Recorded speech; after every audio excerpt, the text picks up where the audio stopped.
faire la vidéo pour faire le petit coussin à épingle. Vous avez besoin de 4 carrés comme ça. Maintenant, vous avez besoin soit 2 pareils, comme soit 2 roses, 2 bleus, comme ici j'ai 2 roses, 2 bleus. C'est qu'il y a 4 carrés sur le dessus de votre coussin. Puis là, vous allez choisir les 4 carrés que vous voulez avoir sur le dessus du coussin. Premièrement, je vais prendre les deux couleurs, je les attache ensemble, je les enligne bien ici et vous allez coudre à 5,8 ou peut-être à 3,8 là, si vous voulez un coussin plus gros. Je vais le mettre à 5,8. C'est mon point d'arrêt.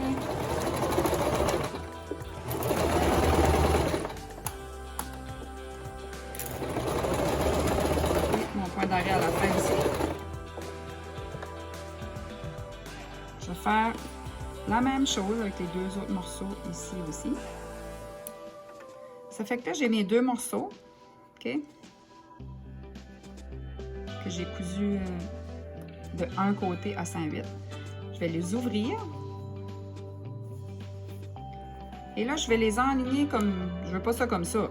Je veux ça comme ça. OK? Pour le dessus de mon coussin.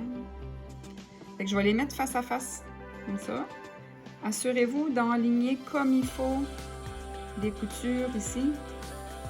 Et puis là, on va mettre le tissu comme du dessus d'un bord vers la gauche, disons, et le tissu d'en dessous vers la droite. Il ne faut pas que ça soit trop épais d'un côté.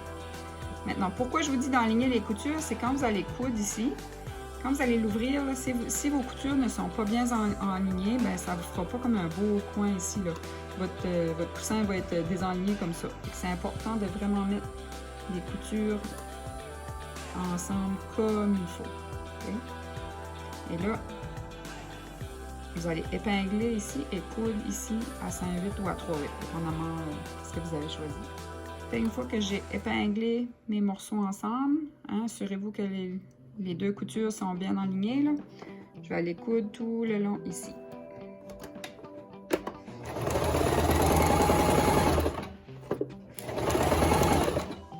Donc là, rendu au milieu, là, vous passez juste par-dessus.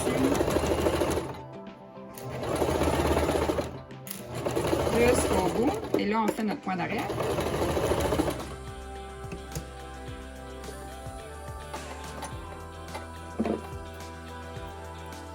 À chaque fois que vous faites une couture, assurez-vous de toujours couper les petits fils qui dépassent. On ne veut pas avoir de petits fils qui pendent.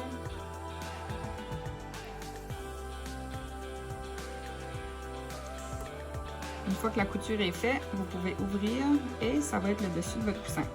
Maintenant, le derrière votre coussin, vous allez couper le morceau de cette grandeur ici. Fait qu'une fois que vos 4 carrés sont cousus ensemble, ça va vous donner la grandeur du tissu que vous devez aller coudre pour placer en dessous de votre coussin. Fait que allez-y et coupez un carré cette grandeur ici pour le dos de votre coussin.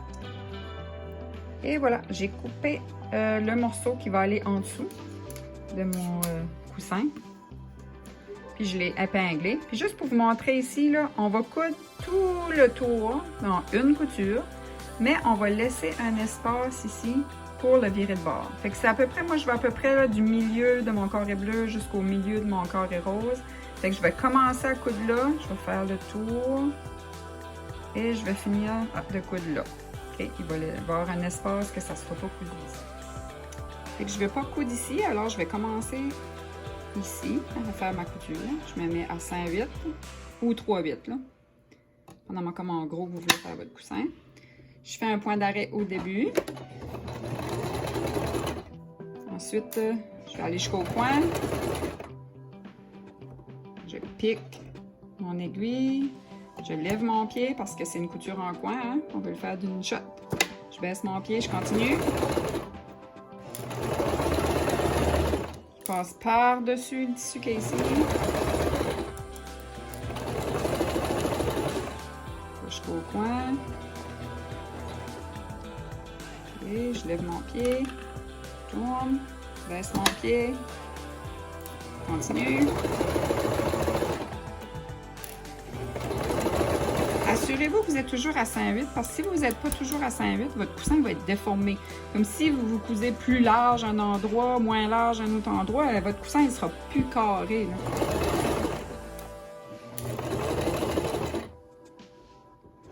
Je pique mon aiguille, je lève mon pied, Je tourne mon tissu, je baisse mon pied, je continue. Oh. Bon, je m'excuse pour mon chien, il y avait quelqu'un à la porte. Je t'ai rendu ici, je vais continuer. Et je suis rendue à mon dernier coin.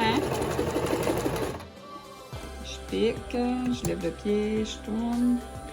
Et là, j'ai presque fini. Voyez-vous, là, je veux me rendre jusqu'à ma flèche ici. Vous pouvez vous faire des petites marques sur votre tissu si vous voulez avec votre stylo. Et là, très important, à la fin de notre couture, on fait un point d'arrêt.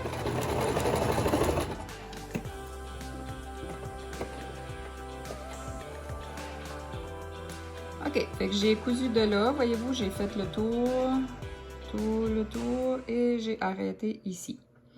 Très important, n'oubliez pas de couper. On doit couper les coins. Hein, à chaque fois qu'on a des coins, il faut couper les coins. Vous pouvez même aller comme en enlever plus là, dans les coins.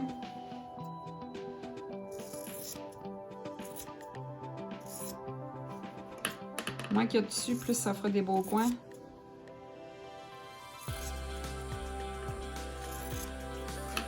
Et on va le virer de bord, comme ça.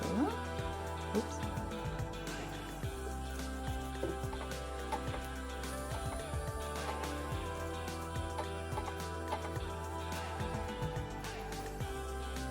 Vous pouvez ensuite aller avec un petit morceau de bois, là, pour aller me demander, j'ai des petits morceaux de bois sur le pupitre là, pour aller comme rentrer en dedans et sortir les coins là, comme il faut. Là.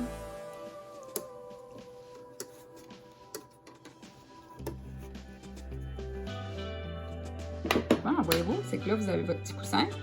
Puis là, vous allez le rembourrer, vous allez mettre de la bourrure par ici. Vous allez le remplir le plus rempli possible, le plus dur possible.